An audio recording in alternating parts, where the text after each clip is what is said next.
कभी सोचा है कि क्या हमारा भविष्य हजारों साल पहले ही लिखा जा चुका है? आज हम कुछ ऐसी ही प्राचीन भविष्यवाणियों की दुनिया में उतरने वाले हैं, जो सिर्फ समय के अंत की बात नहीं करती, बल्कि एक बिल्कुल नए युग की शुरुआत का भी इशारा देती हैं।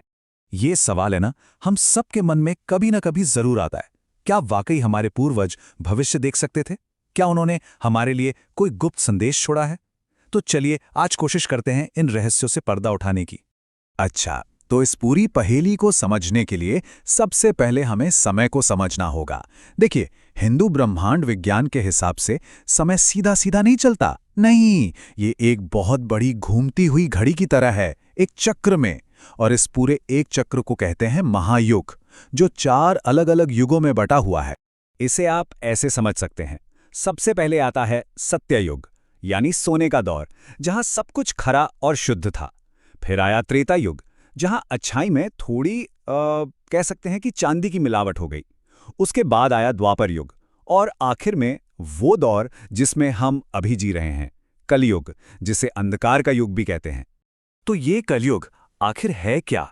ग्रंथों को देखें तो ये वो समय है जब इंसानियत अपनी जड़ों से, अपने धर्म से दूर हो जाती है, जब अधर्म का बोलबाला होता है और समाज में चारों तरफ बस अराजकता ही दिखती है।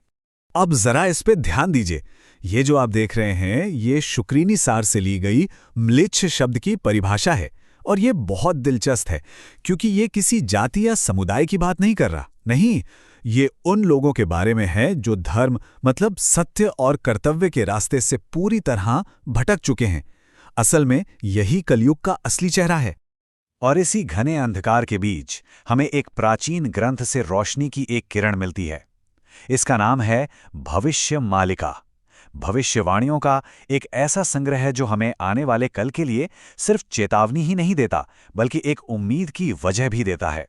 भविष्य मालिका, इसका मतलब है भविष्य की माला। और ये नाम बिल्कुल सही है।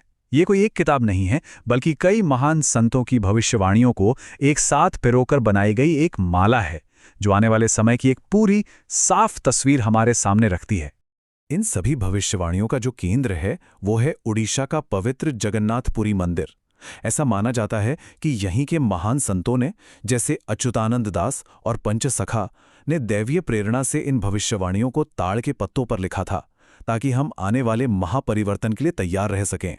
मालिका में युग के अंत के कुछ ऐसे संकेत बताए गए हैं जो हैरान कर देते हैं, जैसे आसमान से मछलियों की बारिश होना, लोगों के दिलों में इतना डर बैठ जाना कि वो सब कुछ छोड़कर भगवान की शरण में चले जाएंगे।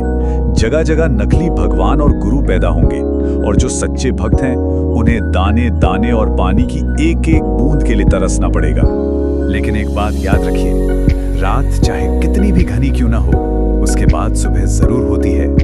और भविष्यवाणी कहती है कि जब अधर्म और पाप अपनी चरम सीमा पर पहुंच जाएगा, तब इस अंधकार को मिटाने के लिए एक दिव्य शक्ति का आगमन होगा। तो सवाल यह है कि इस अंधकार के युग को खत्म कौन करेगा? जब सारी उम्मीदें टूट रही होंगी, तब धर्म का परचम फिर से कौन लहराएगा? और ये है वो सबसे बड़ी भविष्यवाणी। भविष्य मालिका में साफ साफ लिखा है कि भगवान विष्णु कल्कि के रूप में अवतार लेंगे। वो अकेले नहीं, कृष्ण और बलराम के साथ काले और सफेद घोड़ों पर सवार होकर आएंगे और म्लेच्छ का यानी अधर्मियों का विनाश करके पृथ्वी पर फिर से धर्म की स्थापना करेंगे। और सुनिए, ये कोई गोलमोल भविष्यवाणी नहीं है। मालिका में कल्कि के प्रकट होने का इतना सटीक, इतना पक्का समय और स्थान बताया गया है कि सुनकर रोंगटे खड़े हो जाते हैं। महीना होगा वैशाख का, शुक्ल पक्ष की तृतीया तिथि, दिन गुरुवार, और वो ओडिशा के धौलीगिरी पर्वत से प्रकट होंगे। इतनी सटीकता सच में हैरान करने वाली है। लेकिन कल्कि का आना सिर्फ विनाश की कहानी नहीं है, बिल्कुल नहीं। ये तो एक नई सुबह का आगाज है, एक ऐसे सुनहरे युग का जहां अंधकार के बाद रोशनी होगी और सिर्फ सत्य का राज होगा। और यही इस पूरी प्रक्रिया का निचोड़ है।